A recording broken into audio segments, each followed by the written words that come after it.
Hello friends and welcome to the Exams Made Simple, and we are back again with the Hindu complete newspaper analysis for 28th of April 2022। 28 अप्रैल 2022 का the Hindu newspaper analysis देखेंगे। शुरू करने से पहले आप लोग से रिक्वेस्ट रहेगी कि अगर आपको कंटेंट पसंद आता है तो please do like the video and do share it among your friends, और अगर आप चैनल में नए हैं तो please do subscribe to the channel as well. Start करते हैं सबसे पहले आज के करंट अफेयर्स क्वेश्चंस के साथ, जो कि आपको प्रीलिम्स के लिए इंपॉर्टेंट है। पहला सवाल है, vulture funds generally invest in. Vulture fund जो होते हैं वो जनरली किस चीज़ में इन्वेस्ट करते हैं? ऑप्शंस आपके सामने। First, large cap segment of the stock market. Second है, upcoming startups in the sunrise sector. C is distressed assets, या D is none of the above. तो इनमें से किसके ऊपर इन्वेस्ट करते हैं वल्चर फंड, आपको बताना है। Question number 2 is the agreement on trade related investment measures, यानी कि ट्रिम्स जो है ये इनमें से किससे रिलेटेड है? Agreement on trade related investment measures किससे रिलेटेड है? First is current account convertibility. Second is domestic regulations a country applies to foreign investors. C most favoured nation principle, या D duty free international market access to developing countries. तो आपको बताना है कि TRIMS जो है यानी कि agreement on trade related investment measures, ये इनमें से किससे रिलेटेड है? Question number 3 is which of the following is part of balance on invisibles under current account. Current account के अंदर जो इनविजिबल्स आते हैं उनमें से क्या क्या चीजें आती हैं? First is sale of service products like shipping and tourism. Second is value of export and import of goods. Third is service trade including both factor and non factor income. तो आपको बताना है कि इनमें से कौन सी इनविजिबल्स के अंतर्गत आती हैं करंट अकाउंट के। Options are 1 and 2, 1 and 3, 2 and 3, या 1, 2 and 3। so these are the 3 questions. I hope you will try to answer these questions from your end. मैं आपको आंसर्स बताता हूं, लेकिन आप अपनी तरफ से अटेम्प्ट जरूर करिएगा। भले आपसे एक भी ना बने बेशक कोई दिक्कत नहीं है, लेकिन अभी आप अगर अटेम्प्ट नहीं करेंगे तो आप सीखेंगे नहीं, है ना। नॉट अटेम्प्ट ही भले आप लिखो, लेकिन आप उसको बताओ कि आपने क्या किया, ठीक है ना। स्टार्ट करते हैं। सबसे पहला सवाल, वल्चर फंड जो होता है, देखो सिंपल सी बात है, वल्चर फंड हमेशा डिस्ट्रेस्ड एसेट्स के लिए होता है, ठीक है ना। क्या किसके लिए होते हैं? डिस्ट्रेस्ड एसेट्स के लिए होते हैं। तो जैसे एंजल इन्वेस्टर्स का कौन से होते हैं? एंजल इन्वेस्टर्स वो होते हैं जो किसी नई कंपनी में इन्वेस्ट करते हैं, ठीक है ना। जो पहली बार जब इन्वेस्टमेंट मिलता है तो उसको बोलते हैं हम एंजल इन्वेस्टमेंट बोलते हैं।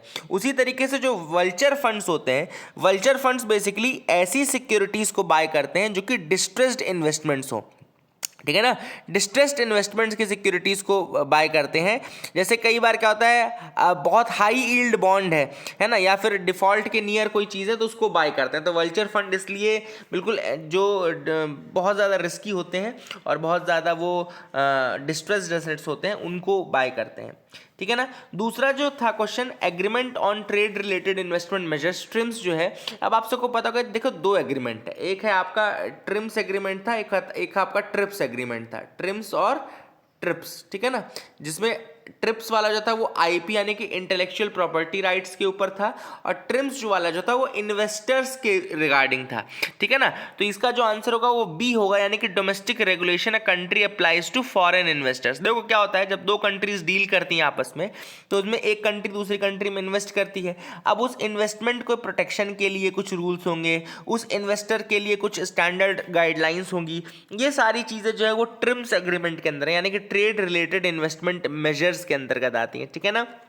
और ये एग्रीमेंट जो था वो 1994 में कंक्लूड हुआ था उरुग्वे राउंड के बाद, और इसको जब WTO बना था आपका 1995 में, उसी समय फिर ये फोर्स में आया था। पहले आपको पता है कि WTO के पहले general agreement on tariff and trade था, GATT जिसको हम बोलते हैं।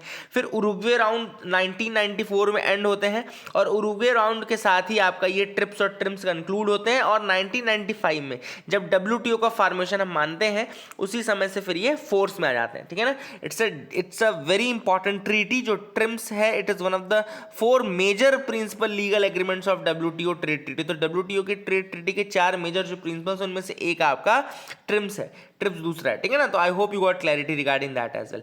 तीसरा जो सवाल मैंने आपसे पूछा था, बहुत ही इजी क्वेश्चन है वैसे, अगर आप ऑप्शन देखें तो, कि इनमें से नेट इनविजिबल्स क्या होता है। देखो क्या होता है, जब आप बैलेंस ऑफ पेमेंट पढ़ेंगे तो बैलेंस ऑफ पेमेंट में आपको एक करंट अकाउंट वाली चीज मिलेगी, करंट अकाउंट के अंदर आपको नेट विजिबल्स मिलेगा और नेट इनविजिबल्स मिलेगा, ठीक है ना।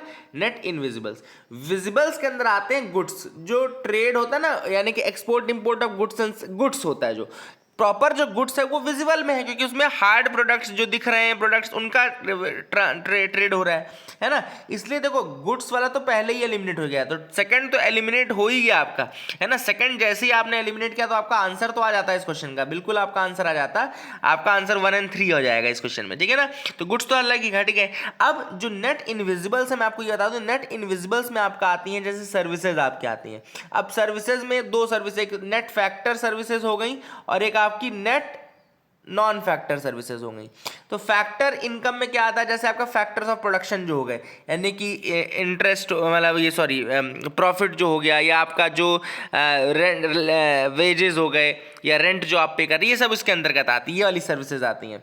और नेट नॉन फैक्टर में क्या आता है, जैसे आपका टूरिज्म हो गया, शिपिंग हो गया, कम्युनिकेशन सर्विसेज हो गई, ये आपका नेट नॉन फैक्टर में आता है, ठीक है ना। तो फैक्टर मतलब फैक्टर्स ऑफ प्रोडक्शन वाला, और नॉन फैक्टर मतलब नॉन फैक्टर प्रोडक्शन वाला, ठीक है ना। तो I hope you got clarity regarding that as well, आपको समझ में आ गया होगा।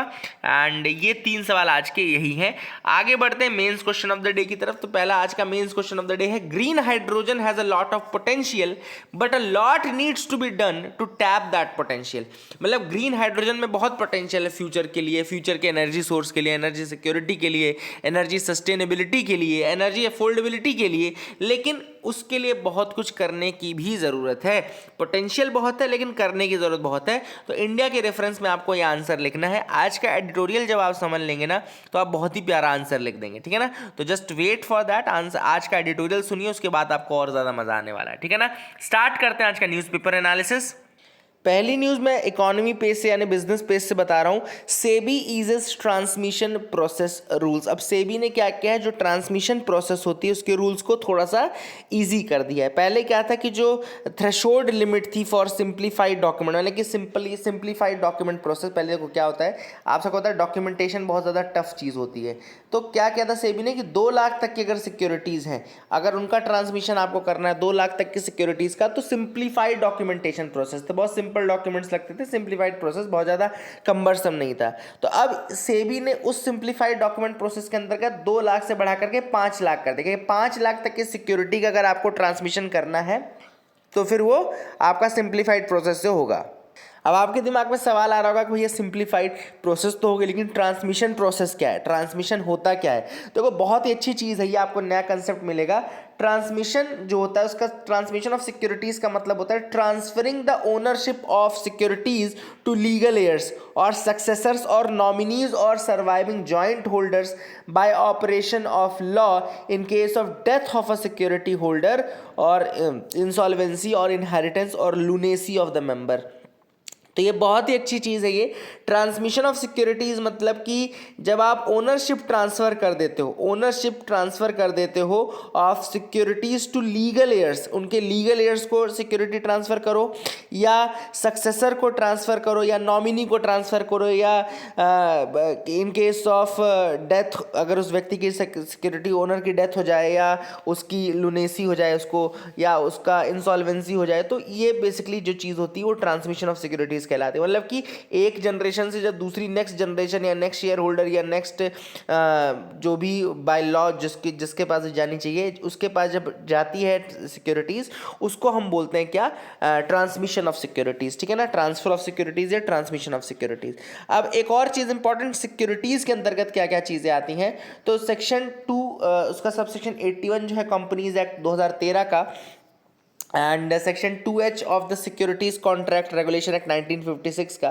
तो सिक्योरिटीज़ के अंदर क्या क्या चीज़ें आती हैं, सिक्योरिटी के अंदर शेयर्स आते हैं, स्टॉक्स आते हैं, बॉन्ड्स, डिवेंचर्स, एंड याद रखिएगा डेरिवेटिव यूनिट्स। इसके अलावा आपका जो भी securitisation and reconstruction of financial assets and enforcement of security interest act के अंतर्गत जो भी सिक्योरिटी रिसीप्ट डिफाइंड है वो भी इसके अंतर्गत आती है, ठीक है ना। यूनिट्स और any other such instrument issued to the investors under any mutual fund scheme, किसी भी म्यूचुअल फंड स्कीम के अंतर्गत जो यूनिट्स असाइन की गई हैं उस व्यक्ति को, इसके अलावा गवर्नमेंट सिक्योरिटीज़ भी सिक्योरिटीज़ के अंतर्गत आती हैं, ठीक है ना। ये सारी चीज़ें जो हैं वो सिक्योरिटीज़ के अंतर्गत आती हैं, बाय लॉ ये डिफाइंड है। और इन्हीं को जब एक जनरेशन से दूसरी जनरेशन या एक शेयर होल्डर से सेकंड शेयर होल्डर में हम ट्रांसफ़र करते हैं बाय लॉ, उसको कहते हैं ट्रांसमिशन या transmission of shares and all, ठीक है ना, transmission of securities. Centre enhances subsidy for non urea fertilisers. तो सेंटर ने क्या किया है कि जो नॉन यूरिया फर्टिलाइजर्स है ना, एंड उसको उन्होंने सब्सिडी को बढ़ा दिया है। और ये सब्सिडी क्यों बढ़ानी पड़ रही है? क्योंकि जो फर्टिलाइजर्स है उनके प्राइजेस बढ़ रहे हैं, ठीक है ना। फर्टिलाइजर के प्राइजेस बढ़ते जा रहे हैं, क्यों? क्योंकि रशिया का इन्वेजन जो यूक्रेन पे हुआ है उस कारण से जो पूरी सप्लाई चेन है वो डिस्टॉर्ट हो गई है। तो सप्लाई चेन के डिस्टॉर्ट होने के कारण पूरा ग्लोबली ही प्राइस सर्ज हो रहा है। एंड इस कारण से जो ये आपके कहना चाहिए जो फर्टिलाइजर्स हैं उनकी सब्सिडीज, उनके भी प्राइजेस काफ़ी ज़्यादा बढ़ते जा रहे हैं, ठीक है ना। अब ये आपको पता है कि अब जो सीज़न है वो किसका सीज़न है? खरीफ का सीज़न है। अब खरीफ की क्या शुरू होगी? बुवाई शुरू हो जाएगी ना। तो ये खरीफ के सीज़न में दोबारा से फर्टिलाइजर्स की ज़रूरत पड़ेगी। तो ऐसे में जो नॉन यूरिया फर्टिलाइजर्स हैं उनकी सब्सिडीज़ को गवर्नमेंट ने बढ़ा दिया है। देखो यहाँ पर लिखा भी है, while the government fixes the retail price of urea and subsidies producers based on the difference between the cost and the fixed selling price, ठीक है ना। तो ये गवर्नमेंट का काम क्या करता है? गवर्नमेंट फिक्स करता है retail price of urea and subsidies producers based and subsidises the producers based on the difference between the cost and the fix selling price. मतलब कि यूरिया की या जो भी फर्टिलाइजर्स है उनकी प्राइस को गवर्नमेंट फिक्स कर देता है और जो प्रोड्यूसर्स होते हैं उनको सब्सिडी प्रोवाइड कर देता है on the basis of difference between the cost and the fix selling price. मतलब कि सपोज करो कॉस्ट पड़ रही है 10,000 रुपये, सपोज, ये सपोज वाला एग्जाम्पल है, कोई ऐसा एग्जाम्पल नहीं जो चल रहा है चीज़, है ना। तो ये ऐसा मत समझना कि सर आपने तो कहा था उस दिन 500 तो 500 तो नहीं है, ऐसा नहीं है, ठीक है ना। एग्जाम्पल है, सपोज करो 50,000 चल रहा है आपका प्राइस, और गवर्नमेंट ने फिक्स कर दिया कि भैया आप 40,000 रुपये में ही दोगे, ठीक है, 100 किलो, सपोज करो एग्जाम्पल है, 50,000 चल रहा है प्राइस और 40,000 में गवर्नमेंट ने कहा दोगे। तो जो प्रोड्यूसर है उसको तो 50,000 मिलना चाहिए था, बट चूंकि उसको देना कितने में पड़ रहा है? 40,000 में। तो गवर्नमेंट ये डिफरेंस निकाले कि डिफरेंस 10,000 का, 10,000 रुपये इस प्रोड्यूसर को सब्सिडी प्रोवाइड कर देगी। तो सब्सिडी का मैकेनिज्म ये होता है कुछ, तो ये मैं आपको बताना चाहता था। And it pays a subsidy to non urea fertiliser makers on the basis of nutrient based rates. जो ये तो यूरिया का केस था। यूरिया के केस में मैंने आपको क्या बताया? यूरिया के केस में क्या बताया आपको? जो आपका डिफरेंस होता है उसके बेसिस पे करता है। जो नॉन यूरिया फर्टिलाइजर्स होते हैं उसमें न्यूट्रिएंट बेस्ड रेट्स के बेसिस पे करता है। मतलब कि जो न्यूट्रिएंट बेस्ड है, जो न्यूट्रिएंट उसमें है यूरिया में, नॉन यूरिया फर्टिलाइजर्स में, उसके बेसिस पे उनका रेट क्या चल रहा है, उसके बेसिस पे फिर वो उसमें सब्सिडी पे करते हैं, ठीक है ना। तो ये आपको डिफरेंस पता होना चाहिए कि जो यूरिया के केस में डिफरेंस निकालते हैं और जो नॉन यूरिया फर्टिलाइजर्स हैं उस केस में वो क्या निकालते हैं? उस केस में वो न्यूट्रिएंट बेस्ड रेट्स के बेसिस पे निकालते हैं। तो ये बहुत अच्छी चीज़ है जो आपको पता चली होगी, एंड इसको दिमाग में रखना, नोट कर लो, फिर से नोट कर लो। मैं फिर से आपको रिवाइज करा देता हूँ कि जो यूरिया फर्टिलाइजर्स हैं, यूरिया फर्टिलाइजर्स के केस में गवर्नमेंट क्या करता है? गवर्नमेंट जो डिफरेंस होता है फिक्स्ड प्राइस और जो प्रोड्यूसर को लगने वाली प्राइस है उसके बीच का डिफरेंस निकाल के पे करता है। लेकिन जो नॉन यूरिया फर्टिलाइजर्स हैं उनमें वो न्यूट्रिएंट बेस्ड रेट्स के बेसिस पे सब्सिडी पे करता है, ठीक है ना। अब अभी दिक्कत क्या है? कौन से न्यूट्रिएंट का दाम बढ़ा है? देखो, नॉन यूरिया फर्टिलाइजर्स में क्यों सब्सिडी दे रहा है गवर्नमेंट? क्योंकि अभी जो डाई अमोनियम फॉस्फेट है, डीएपी जो है ना, डाई अमोनियम फॉस्फेट जो है उसके जो प्राइजेस हैं वो इंटरनेशनल प्राइजेस बढ़ते जा रहे हैं, ठीक है ना। ये आपको याद रखना है, and that is the thing which is important. And इसी को ले पर बैग जो डीएपी में है, देखो सब्सिडी विल बी 2500 1 रुपये पर बैग ऑफ डीएपी दिया जाएगा, और अभी एग्जिस्टिंग दिया जा रहा था 1650 रुपये। मतलब कि लगभग 50% का इंक्रीज किया गया है। 1650 रुपये सब्सिडी डीएपी में दी जा रही थी, अब उसको बढ़ा करके 2500 रुपये के करीब दी जाएगी सब्सिडी। समझ में आ गया। तीसरी जो न्यूज़ है, LIC share sale price band set at 902 to 949, government to डाइवर्स 3.5%। तो यहाँ पे LIC का आप सबको पता है IPO आने वाला है। तो LIC के IPO की जो प्राइस रहेगी, यानी कि एक शेयर की जो प्राइस रहेगी वो 902 से 949 की रेंज में रहेगी। एक्चुअली जब आपने IPO का भी अगर इन्वेस्ट किया तो आपने जानते हो कि इसमें लॉट में आता है। जैसे कि एक लॉट रहेगा, एक लॉट लगभग 14-15 हज़ार रुपये का रहता है, 14 से 15 हज़ार रुपये का एक लॉट रहता है। और आप पूरे एक लॉट में इन्वेस्ट करते हो, मतलब 14 से 15 हज़ार रुपये आप इन्वेस्ट करते हो, तो आप डिवाइड कर लो 14 हज़ार को 900 से, तो लगभग 100 से 110 के बीच में 110 शेयर्स आपको मिल सकते हैं। 100 से 105 110 शेयर मिलेंगे एक लॉट में, तो इतने में ही आप इन्वेस्ट कर पाएंगे। गवर्नमेंट जो है लगभग 3.5% जो शेयर होल्डिंग है उसको डाइवेस्ट करने वाली है, और वहाँ से जो भी मतलब कि लगभग 21,000 करोड़ रुपए रेस करने की उम्मीद है गवर्नमेंट को। 21,000 करोड़ रुपए जो है वो रेस करने की उम्मीद है। तो लेट्स सी कि कैसा होता है ये आईपीओ। मिलिट्री जंटा कोर्ट जेल्स सू की फॉर 5 years फॉर करप्शन। तो यहाँ पे ऑंग सैन सू की को 5 साल की जेल जो है वो हैंड ओवर कर दी गई है म्यांमार में। आप सबको पता है कि वहाँ पे मिलिट्री कोर्ट है, मिलिट्री जनता कोर्ट है, उसने ही इसको 5 साल की सज़ा सुनाई है। China reports first human case of H3N8 bird flu. तो चाइना में अब पहला केस रिपोर्ट हुआ है H3N8 बर्ड फ्लू का।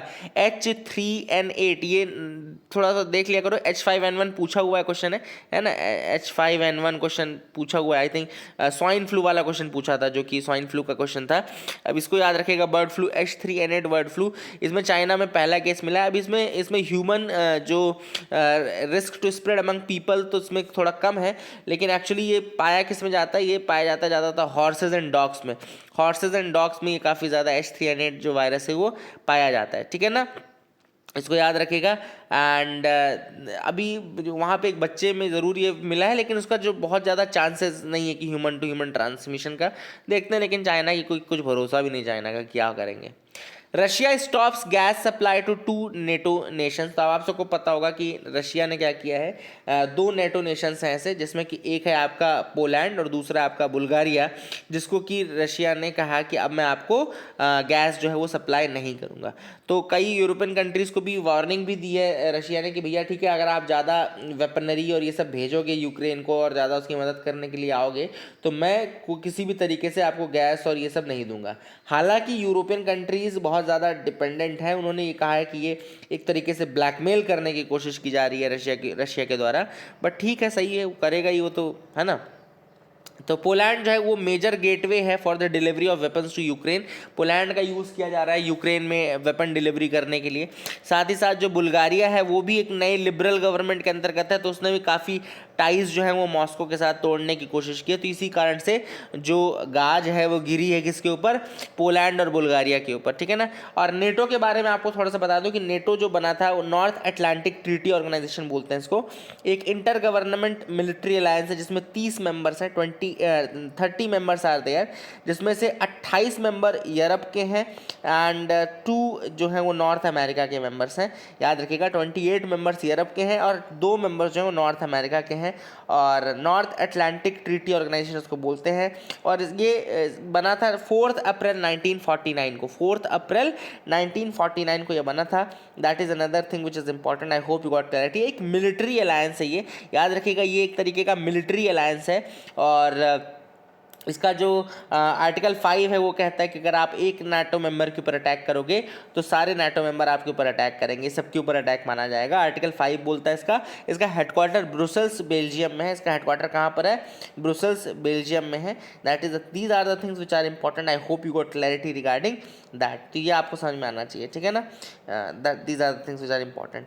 एंड इसमें जो रिसेंट मेंबर है नेटो का वो नॉर्थ मैसेडोनिया है, ठीक है ना।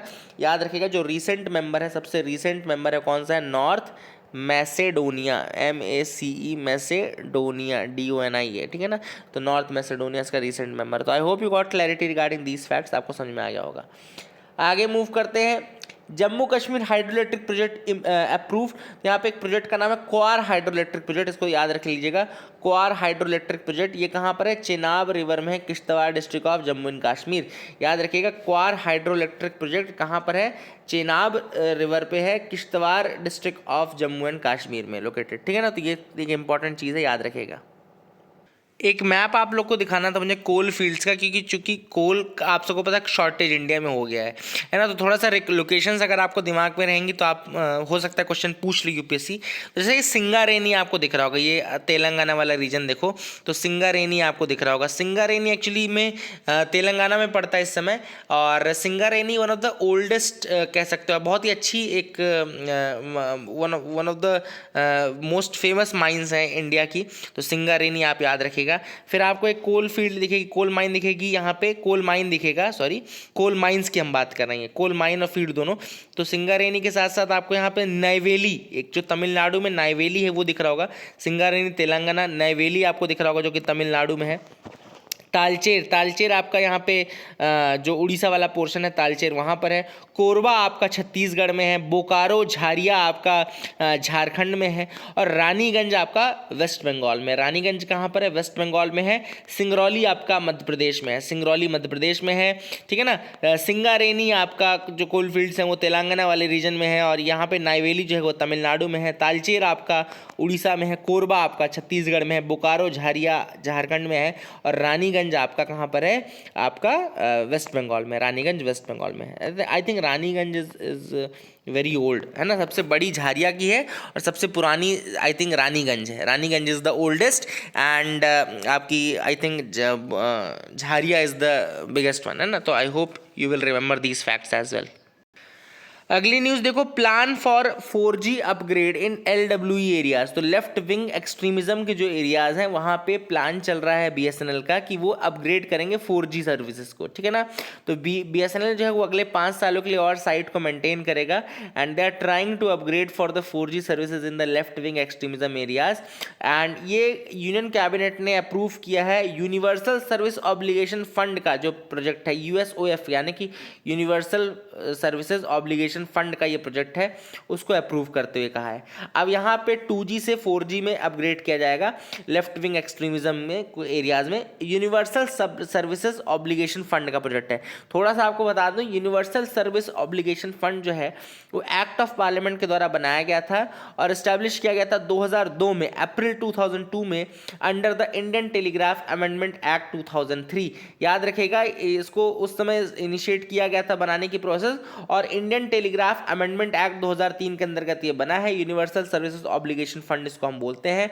इसका मेन काम है to provide financial support for the provision of telecom services in commercially unviable rural and remote areas of the country. तो देश के जो unviable rural and remote areas हैं, मतलब जहाँ पर पहुँचा जाना थोड़ा कठिन है, रगड़ टेरेन है, या फिर जहाँ पे पहुँचने में दिक्कत होती है, जो कमर्शियली इतना वायबल नहीं है ना। तो ऐसे एरियाज़ को इंटरनेट कनेक्टिविटी, ऐसे एरियाज़ को टेलीकॉम सर्विसेज से जोड़ना। टेलीकॉम सर्विसेज मेन वर्ड है टेलीकॉम सर्विसेज। तो बेसिकली याद रखिएगा, यूनिवर्सल सर्विस ऑब्लिगेशन फंड का मेन काम क्या है? फाइनेंशियल सपोर्ट देना ऐसे प्रोजेक्ट्स के लिए जो कि टेलीकॉम सर्विसेज प्रोवाइड कर रहे हों ऐसे रीजन्स में जो कि कमर्शियली अनवायबल हों या रूरल हो या रिमोट एरियाज हो कंट्री के, ठीक है ना। एंड ये जो आपका USOF है, ये अटैच्ड ऑफिस है of the department of telecom, और इसको हेड करता है एक administrator who is appointed by the central government. ये आपको याद रखना है, ठीक है ना। That is the thing which is important.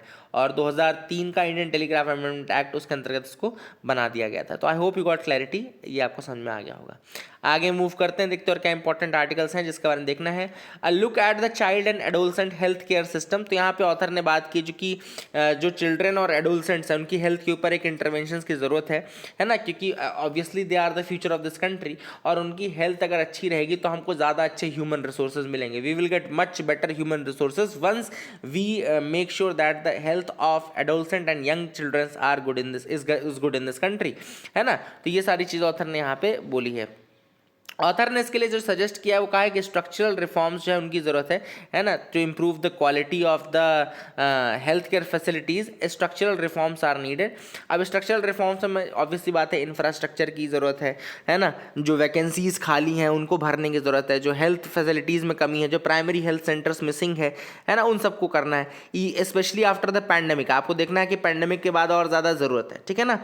और इसके अलावा ऑथर ने कहा क्वान्टिटी के साथ साथ आपको क्वालिटी भी मेक श्योर करनी है। ऐसा नहीं कि कोई भी ऐरा गैरा नत्थु खैरा इधर से जो इधर उधर से पढ़ के आए और वहाँ से डॉक्टरी करने चले गए, है ना। तो ऐसे लोगों से नहीं, थोड़ा ढंग के लोग से जो अच्छे अच्छे कॉलेजेस से निकल के आए, जिन्होंने वाकई डिग्री को पढ़ के किया है, हासिल किया है ना। Quality health care is much more needed, है ना। Quality health care is needed at this moment. तो ऑथर ने वही सारी चीज़ें यहाँ पे बोली है।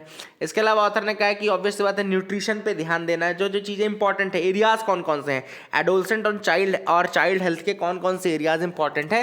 तो ऑथर ने यहाँ पे कहा है कि भैया न्यूट्रिशन हो गया, प्रिवेंटिव हेल्थ हो गया, एजुकेशन पे ध्यान दो, economic and community support across the age groups, है ना, and close involvement of families जो है वो होनी चाहिए, एंड कंटिन्यूइंग ये सारी चीज़ें बेसिकली जो है वो ज़रूरी है in order to make sure that कि जो चाइल्ड हो या जो एडोलसेंट है उसकी हेल्थ थोड़ा अच्छी रहे। तो ये सारी चीज़ें ऑथर ने यहाँ पे बताई है। दूसरा जो आर्टिकल है वो इंडोनेशियाज पाम ऑयल एक्सपोर्ट बैन, उसके ऊपर है। तो जैसा कि आप देख पा रहे होंगे, Indonesia is the world's biggest producer, exporter and consumer of palm oil. Indonesia जो है वर्ल्ड का सबसे बड़ा प्रोड्यूसर, एक्सपोर्टर एंड कंज्यूमर है पाम ऑयल का। इसने कहा है कि it will ban all the exports of commodity and its raw materials from April 28, ठीक है ना। तो 28 अप्रैल से ये पूरी तरीके से जो पाम ऑयल है उसका एक्सपोर्ट ये बैन करने वाला है। अब ये क्यों कर रहा है, ऐसा बैन क्यों कर रहा है? The announcement is because of the surging global food prices as a consequence of ongoing Russia-Ukraine conflict। तो रशिया यूक्रेन कन्फ्लिक्ट के कारण जो प्राइजेस बढ़े हैं, प्राइजेस क्यों बने? क्योंकि ऑब्वियस बात है सप्लाई क्रंच है, शॉर्टेज ऑफ सप्लाई है। तो ऐसे में इंडोनेशिया का ये कहना है कि चूंकि हमारे घर में ही इतना यूज़ हो रहा है तो हम अब बाहर एक्सपोर्ट नहीं कर पाएंगे, अदरवाइज हमारे यहाँ पे प्राइजेस फिर ऑफ शूट कर जाएगी, है ना, और वो मेंटेन लेवल के बाहर चली जाएगी। एंड वहीं पे ये काफ़ी इंपॉर्टेंट एक डिसीजन भी है, क्योंकि palm oil is the world's most widely used vegetable oil, है ना। अगर आप बात करें तो पाम ऑयल जो है it is the world's most widely used vegetable oil with its global production in crop year 2020 exceeding 73 million tons. तो 2020 में इसका प्रोडक्शन 73 मिलियन टन्स हुआ था, एंड ये आपको याद रखना है। And that is a thing which is important. और 2-3 तरीके के ऑयल है, मैं सारी बातें बताऊंगा आपको, है ना। तो oil palm industry has come under criticism for what are repeatedly unsustainable production practices leading to deforestation, exploitative labour practices carried forward from the colonial era. Oil palm industry को इसलिए भी कई लोग क्रिटिसिज्म करते हैं क्योंकि यहाँ पे जो प्रोडक्शन प्रैक्टिसेस हैं उसमें काफ़ी डिफॉरेस्टेशन, काफ़ी पेड़ों को उखाड़ा जाता है, ये सारी चीज़ें की जाती है और लेबर को बहुत एक्सप्लॉइट किया जाता है, तो इसलिए भी काफ़ी ज़्यादा ये न्यूज़ में रहता है। अब पाम ऑयल जो है ये प्रेफर किया जाता है बहुत लोगों के द्वारा क्योंकि ये इनएक्सपेंसिव होता है, बहुत ज़्यादा महंगा नहीं होता। एंड इसके अलावा ऑयल पाम जो है it produces more oil per hectare. Oil palm को इसलिए भी लोग प्रेफर करते हैं क्योंकि it produces more oil per hectare than the vegetable oil plants. Indonesia और मलेशिया की अगर हम बात करें तो टुगेदर ये 90% ग्लोबल पाम ऑयल का प्रोड्यूस करते हैं। इंडोनेशिया और मलेशिया जो है ना वो मिल करके 90% ग्लोबल पाम ऑयल का प्रोड्यूस करते हैं। और इंडोनेशिया ने तो अकेले 2021 में, जिसमें मैंने आपको 74 बताया था, उसमें से 43 मिलियन टन तो अकेला इंडोनेशिया का प्रोडक्शन था, ठीक है ना। तो आप देख सकते हैं कितना ज़्यादा है। And palm oil makes up 40% of the global supply of the 4 most widely used edible oils। ये भी आप लोग लिख लीजिएगा कि 4 most widely used जो edible oils है उनमें सबसे ज़्यादा है पाम ऑयल, फिर सोयाबीन ऑयल, फिर रेपसीड जिसको कैनोला बोलते हैं, फिर सनफ्लावर ऑयल, ठीक है ना। तो सबसे ज़्यादा पाम ऑयल हो गया, फिर सोयाबीन ऑयल, फिर रेपसीड या कैनोला, एंड लास्ट आपका सनफ्लावर ऑयल। ये टॉप 4 में आते हैं। एंड इंडोनेशिया जो है वो रिस्पॉन्सिबल है 60% of the global palm oil. Indonesia अकेला 60% of the global palm oil के ऊपर डिपेंडेंट है। तो ये सारी चीज़ें आपको देख सकते हैं। प्राइजेस क्यों बढ़ रहे हैं? ऑब्वियस सी बात है प्राइजेस इसलिए बढ़ रहे हैं क्योंकि जो डिमांड है वो इंक्रीज हो गई है, शॉर्ट सप्लाई हो गई है, सप्लाई शॉर्ट हो गई है, डिमांड बढ़ गई है, और जो वेजिटेबल ऑयल जो अल्टरनेटिव्स थे इसके वो थोड़ा कम हो रहे हैं। देखो इसका अल्टरनेटिव्स क्यों कम हो रहे हैं? सिंपल सी बात है, जो अर्जेंटीना है वहाँ पे सोयाबीन का प्रोडक्शन हिट हुआ है, ये लिख लेना, अर्जेंटीना में सोयाबीन का प्रोडक्शन हिट हुआ है, कैनोला का कनाडा में प्रोडक्शन हिट हुआ है ना। सनफ्लावर ऑयल का सप्लाई ऑलरेडी डिसरप्टेड चल रही है because of the Russia and Ukraine conflict. इस कारण से और पाम ऑयल जो है जो इंडोनेशिया मलेशिया वाले रीजन में उसकी डिमांड काफ़ी ज़्यादा बढ़ गई। अब जब उसकी डिमांड बढ़ गई तो भाई ऑब्वियस सी बात है वहाँ पे दिक्कत होगी, तो उन्होंने इसलिए उसको बैन कर दिया कि भैया अब हम एक्सपोर्ट नहीं कर पाएंगे, इंडिया में अपने इंडोनेशिया में यूज़ करेंगे। इंडिया जो है वो बिगेस्ट इंपोर्टर है पाम ऑयल का, लगभग 40% 50% ऑफ जो वेजिटेबल ऑयल कंजम्पशन होता है वो हम इंपोर्ट करते हैं यहाँ से। And India meets half of its need, मतलब 50% की जो हमारी नीड है पाम ऑयल की वो हम इंडोनेशिया से ही ले रहे हैं, ठीक है ना। तो that is the thing, that is how we are dependent. और ऑलरेडी हमारे यहाँ जो इन्फ्लेशन है वो ऑफ शूट कर चुका है, बहुत ज़्यादा बढ़ चुका है। आपने देखा होगा कि रिजर्व बैंक ऑफ इंडिया भी अब चाहता है कि वो इन्फ्लेशन को कंट्रोल करे। इस कारण से जो इन्फ्लेशन है ऑलरेडी हाई है, और ऐसे में हमको क्या करने की ज़रूरत है अब, वही वाली बात है कि अब हमको अल्टरनेटिव्स ढूंढने पड़ेंगे। इंडिया के ऊपर इम्पैक्ट तो पड़ेगा ही, ऑब्वियस सी बात है। एनर्जी इंडिपेंडेंस थ्रू हाइड्रोजन, यहाँ पर ऑथर ने बात की है कि भैया हाइड्रोजन जो है वो फ्यूल ऑफ फ्यूचर आप बोल सकते हैं, फ्यूल ऑफ फ्यूचर है, लेकिन उसमें बहुत सारी चीज़ें हैं। गेम चेंजर के रूप में काम तो कर सकता है, लेकिन पहले आपको बहुत सारे स्टेप्स उठाने पड़ेंगे। सबसे पहला ऑथर ने कहा है कि इंडिया का जो हाइड्रोजन कंजम्पशन है वो लगभग 7 मिलियन टन्स था 2020 में, and according to the energy and resource institute 2050 तक ये 28 मिलियन टन तक लीपफ्रॉग करने वाला है, बढ़ने वाला है। अब 7 मिलियन टन से आपको 28 मिलियन टन तक बढ़ना है। तो ऑथर ने कैलकुलेट करके बोला कि अगर आपको ऐसा करना है तो आपको लगभग 192 gigawatt to 224 gigawatt electrolyser capacity आपको चाहिए। अब आपको पता होगा ना ग्रीन हाइड्रोजन कैसे बनती है, इलेक्ट्रोलिसिस से बनती है, इलेक्ट्रोलिसिस से। अब इलेक्ट्रोलिसिस कैसे होगा, इलेक्ट्रोलाइजर के थ्रू होगा। तो लगभग 192 से 224 गीगावाट इलेक्ट्रोलाइजर कैपेसिटी आपको 2050 तक चाहिए।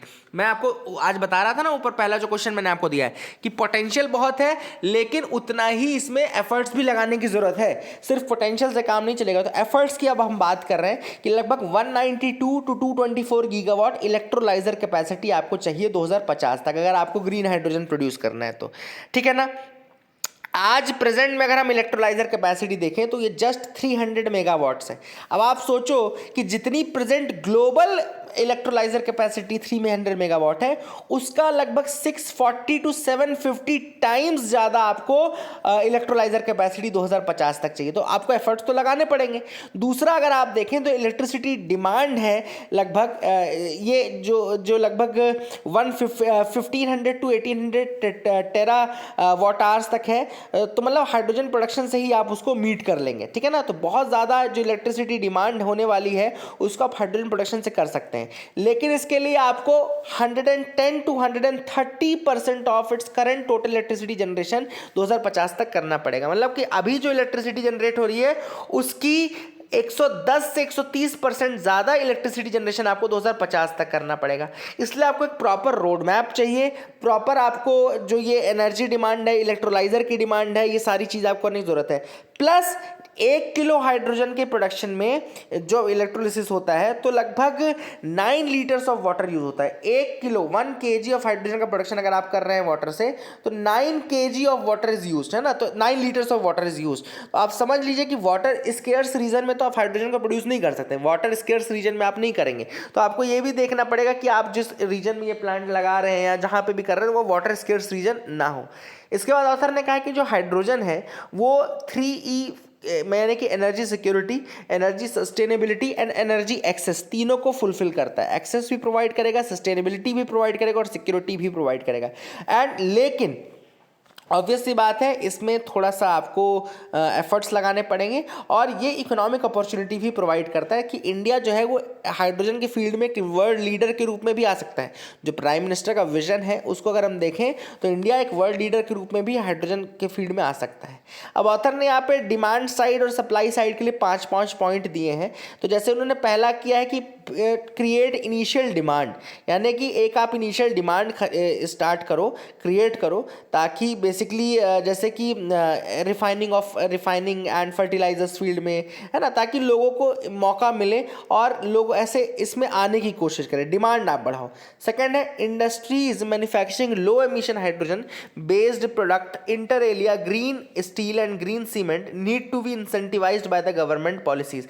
ऐसे कंपनीज जो हाइड्रोजन का यूज करके मतलब ग्रीन सीमेंट या ग्रीन स्टील प्रोड्यूस कर रहे हैं उनको इंसेंटिवाइज करने की जरूरत है, ताकि दूसरे जो कंपनीज है वो भी इस चीज को फिर अट्रैक्ट करें। फिर तीसरा ऑथर ने कहा कि ब्लेंड करो हाइड्रोजन को with natural gas. Blending of hydrogen with natural gas can act as a big booster shot and can be facilitated by framing blending mandates. तो ब्लेंडिंग मैंडेट्स आप बताओ कि हाइड्रोजन और CNG स्टेशंस में आप blend करोगे, है ना। तो ये सारी चीजें ऑथर ने कही है। फिर ऑथर ने कहा है कि जो कार्बन टैरिफ्स हैं उनको इंट्रोड्यूस करो। कार्बन टैरिफ इंट्रोड्यूस करोगे तो भैया लोग कार्बन का यूज कम करेंगे, कोल बेस्ड उसका यूज कम करेंगे। फिर ऑथर ने सप्लाई साइड के लिए कहा है कि भैया इन्वेस्टमेंट करो आप रिसर्च एंड डेवलपमेंट में। रिसर्च एंड डेवलपमेंट में जब तक आप इन्वेस्ट नहीं करोगे तब तक आप ऑब्वियस सी बात है डेवलप नहीं कर पाओगे इनकी और फैसिलिटीज, और फ्यूचरिस्टिक और नहीं हो पाएगा, है ना। तो R&D में इन्वेस्ट करो। सेकंड इन्होंने कहा है कि अफोर्डेबल ट्रांसपोर्टेशन स्कीम लेकर के आओ, जो कि बेसिकली अफोर्डेबल ट्रांसपोर्टेशन स्कीम की तरफ आप बढ़ो, और बायोगैस कन्वर्ट करो हाइड्रोजन में। बायोगैस का कन्वर्जन करो हाइड्रोजन में। अगर आप बायोगैस को कन्वर्ट कर पाओ हाइड्रोजन में तो that can be a big boost. Thirdly इन्होंने कहा है कि भैया जो कमर्शियलाइज आप अगर करना चाहते हो इन टेक्नोलॉजीज को, तो वायबिलिटी गैप फंडिंग स्कीम जो है वो इंट्रोड्यूस करो for hydrogen based projects. Hydrogen projects के लिए आपको वायबिलिटी गैप फंडिंग करने की जरूरत है फिर, ठीक है ना। तो ये सारी चीजें हैं। प्रायोरिटी सेक्टर लैंडिंग में आप हाइड्रोजन प्रोजेक्ट्स को डालो, प्रायोरिटी सेक्टर लैंडिंग में डालो, ठीक है ना। And production linked incentive scheme के अंतर्गत डालो। तो ये कुछ अलग अलग चीजें जो कि ऑथर ने यहाँ पे बताई है ना। तो I hope you got clarity regarding that as well. तो ये काफी मदद करेगा ना केवल एमिशन को कम करने में बल्कि आपके फ्यूचर की जो एनर्जी सिक्योरिटी, एनर्जी डिमांड है उसको फुलफिल भी करेगा। अगला जो आर्टिकल है वो है building back to avoid the learning catastrophe. अब यहाँ पे ऑथर ने बात की है कि भैया स्कूलें अब बंद मत करो। ऑथर ने कहा कि स्कूल ऑलरेडी इंडिया में, अगर हम डेटा देखें, अगर हम सिर्फ डेटा देखें तो इंडिया में लगभग 570 to 600 डेज का स्कूल ऑलरेडी मिस हो चुका है। Physical class already 570 to 600 days की मिस हो चुकी है। उसमें से अगर आप देखें तो लगभग 450 to 480 डेज हमारा स्कूल फिजिकल और डिजिटल दोनों फॉर्मेट में बंद रहा। मतलब बहुत ज़्यादा कुछ काम हुआ नहीं है। 400 दिन तो आपने समझ लो स्कूल के लूज किए ही किए हैं, चाहे ऑनलाइन फॉर्म हो चाहे ऑफलाइन फॉर्म हो। अब ऑथर ने यहाँ पे 2-3 पॉइंट दिए हैं। सबसे पहला पॉइंट कि देखो ऐसा नहीं है कि बच्चों को कोविड नहीं हो रहा है। ऑब्वियस सी बात है बच्चों को कोविड हो रहा है और हुआ भी है। बट पहली चीज़ ऑथर ने कही कि ये गारंटी नहीं है कि अभी जो कोविड हो रहा है बच्चों को वो स्कूल के कारण हो रहा है कि घर के कारण हो रहा है ना। क्योंकि ऑलरेडी जब स्कूल नहीं लग रहे थे तो भी 70 to 80% बच्चों को कोविड हुआ था। तो इसका मतलब ये थोड़ी कि स्कूल के कारण हो रहा है। तो आप हर बात में बहाने मत ढूंढो और स्कूल बंद करने के, और कई स्कूल जैसे बंद भी करने की कोशिश कर रही हैं हाइब्रिड मोड में, कुछ कह रही ऑनलाइन चलेंगे, कुछ कह रहे, तो वो ऑथर ने कहा कि वो हम अफोर्ड नहीं कर सकते। यही बच्चे हैं जो 10 साल बाद, 15 साल बाद, 16 साल बाद ये फ्यूचर बनेंगे कंट्री का, ये देश का भविष्य बनेंगे। और इनकी अगर नींव यानी कि इनकी जो फाउंडेशन है अगर वो वीक रह गई तो ऑब्वियस सी बात है हमारे इंडिया का फ्यूचर 15-20 साल बाद बहुत ज़्यादा अच्छा नहीं रहेगा, है ना। Because this generation will be taking over the command of the futuristic things. तो ऑथर ने वही कहा कि टाइम में बिल्कुल सही नहीं है कि हम अब स्कूल्स बंद करें। हमको ऑब्वियस सी बात है स्कूल्स की रीओपनिंग करनी है, ना केवल रीओपनिंग करनी है बल्कि recovery of the learning loss. ये टर्म बहुत अच्छा है, recovery of the learning loss. Author ने कहा कि रिकवरी ऑफ लर्निंग लॉस करना है। अब रिकवरी ऑफ लर्निंग लॉस में ऑलरेडी आपको जितनी क्लासेस लग रही है उससे एक्स्ट्रा क्लासेस की जरूरत है। ऑथर ने कहा कि अब तो एक्स्ट्रा क्लासेस की जरूरत है, extra teaching is necessary, teachers की वैकेंसी पूरी कर लो, सारी चीजें आपको करने की जरूरत है ताकि आपका एजुकेशन जो है वो स्ट्रीमलाइन हो सके, है ना। Reopening of school should be the first parameter. पहली चीज तो वो है स्कूल ओपन रहे। हाँ, प्रोटेक्शन आप रखिए, आप वहां पर लोगों को प्रिकॉशंस करवाइए, है ना, लेकिन कोई भी स्कूल में डिस्ट्रिक्ट जो है वो स्कूल बंद ना हो। दूसरा चीज आप ये देखो कि कोई भी बच्चा जो है वो ड्रॉप आउट ना कैटेगरी में ना रहे। आप जैसे स्कूल्स बंद होने से पहले जो आपके यहाँ अटेंडेंस थी आप एटलीस्ट उतनी अटेंडेंस तो मेक श्योर करो, भले आपको इसके लिए घर जाना पड़े, घर जाकर के उनको लाना पड़े। स्पेशली गर्ल्स हो गई, SC ST कैंडिडेट्स हो गए, इन लोगों को और ज़्यादा ज़रूरत है। जो मार्जिनलाइज कम्युनिटीज़ हैं उनको और ज़्यादा ज़रूरत है। तो कोई भी सिस्टम से ड्रॉप आउट नहीं होना चाहिए। दूसरा जो मैंने आपको बताया वो लर्निंग रिकवरी वाला पॉइंट वही है कि अब हमको लर्निंग रिकवरी मोड में आना है। मतलब कि जो भी चीज़ मिस हुई है या जो भी लर्निंग आवर्स हम मिस किए हैं उनको हम एक्स्ट्रा क्लासेस के द्वारा एकोमोडेट करें ताकि जो बच्चे हैं वो सफ़र ना करें, उनका कोई कंसेप्ट वीक ना रह जाए। ये सारी चीज़ें ऑथर ने यहाँ पे बताई है। तीसरा ऑथर ने कहा है looking at the pandemic in the rear view mirror, it is time that every Indian state reassess the challenge in school education, है ना। Subject expert must examine the recommendations of national education policy. तो obvious सी बात है author ने यहाँ पे वही सारी बात कही कि रीअसेस करो स्कूल एजुकेशन को, चैलेंजेस को रीअसेस करो, फ्यूचर में ऐसे चैलेंजेस ना आए इस कारण से, या फिर अगर आए तो उनको कैसे आप हैंडल कर सकते हैं। ये सारी चीज़ें आप देखो ना, ये लास्ट कोई पैंडेमिक है ना ये लास्ट कोई चैलेंज है। पैंडेमिक भी और आ सकते हैं फ्यूचर में, और उनसे अब आपको प्रिपेयर रहना है कि इतना बड़ा लॉस दोबारा कभी ना हो एजुकेशन में या इन सब चीज़ों का।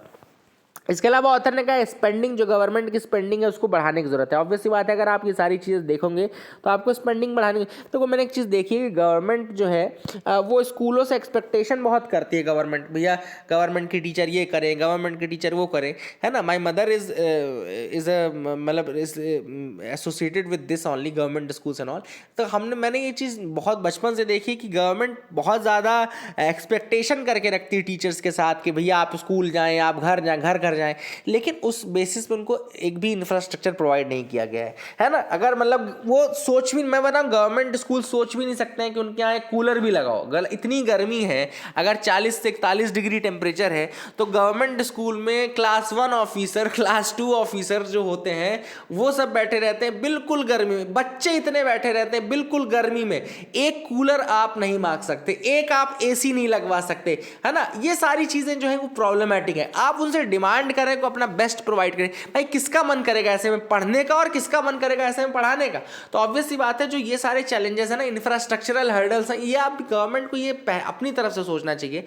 उनको क्या लगता है कि नहीं, टीचर्स बस आराम ना कर पाए, टीचर बैठ ना पाए, उनको डेली स्कूल जाना है, अगर बच्चे नहीं आ रहे तो भी उनको स्कूल जाना है, घर घर जाना है। भाई आपने गाड़ियां नहीं प्रोवाइड की, हर स्कूल में कम से कम आपको एक गवर्नमेंट गाड़ी प्रोवाइड करनी चाहिए। भाई आप ठीक है, आप चीजें लगाओ ना, आप बोलो ना उनको कि ठीक है आप घर घर जाओगे, बिल्कुल जाएंगे वो लोग, लेकिन एटलीस्ट आप उनको जो बेसिक नेसेसिटीज हैं वो तो प्रोवाइड कर दो, उसके बाद आप करो, है ना। सारी चीजें आपने उनसे एक्सपेक्ट करें कि वो अपने अपने पैसे से सब चीजें करते रहें या आपने उससे करते रहें, या तो वो तो पॉसिबल ही नहीं हो पाएगा ना, वो तो ऐसे तो काम ही नहीं चल पाएगा। तो जो इंफ्रास्ट्रक्चर में जो कमी है उसको फुलफिल करने की जरूरत है, और उनको ये देखने की जरूरत है कि उनको प्रमोट किया जाए, इंफ्रास्ट्रक्चर प्रमोट किया जाए, बच्चों को प्रमोट किया जाए, टीचर्स को सुविधाएं दी जाए, इंसेंटिव दिए जाए।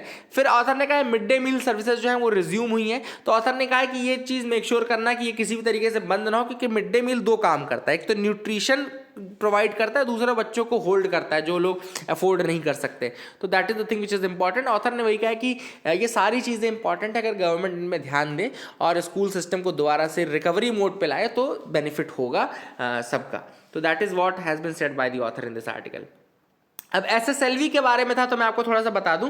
SSLV यानी कि स्मॉल सैटेलाइट लॉन्च व्हीकल होता है, और ये 3 स्टेज होता है। पहली चीज तो याद रखिएगा, SSLV 3 स्टेज होता है, PSLV आपका 4 स्टेज होता है। PSLV यानी कि polar satellite launch vehicle 4 stage होता है, ये SSLV आपका 3 स्टेज होता है, और ये लगभग 600 kg तक की जो सैटेलाइट्स हैं उनको लोअर अर्थ ऑर्बिट तक ड्रॉप करने के लिए SSLV का यूज किया जाता है ना। तो 300 to 600 किलोग्राम की जो सैटेलाइट्स हैं उनको लोअर अर्थ ऑर्बिट में ट्रांसफर करने का काम SSLV का होता है। और आपका जो PSLV है वो 4 स्टेज होता है, SSLV जो है का 3 स्टेज होता है, और तीनों स्टेज जो होते हैं वो सॉलिड प्रोपल्शन होते हैं, है ना, सॉलिड प्रोपल्शन होते हैं तीनों स्टेज। तो that is it for the day friends. I hope you like our video. Please like and subscribe, keep loving us, keep sharing us. Thank you, have a nice day.